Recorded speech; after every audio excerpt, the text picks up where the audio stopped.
Hi there and welcome back.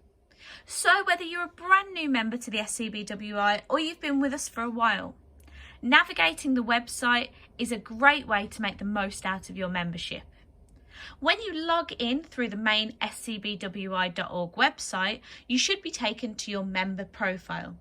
You'll see on the screen in front of you a sample of what the page should look like. This page is your base of operations for exploring the website, and it's got some really useful features. There's your About Me section, your contact details, and your artist statement and bio. It's really important you keep these up to date, as these will make you more visible on the website and also make it easier for people to search you.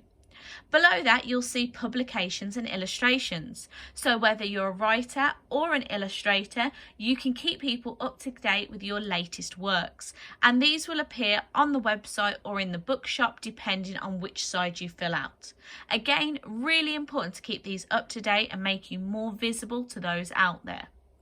Each video, we're going to explore a little bit of the website. So make sure you tune in next time where we explore your region.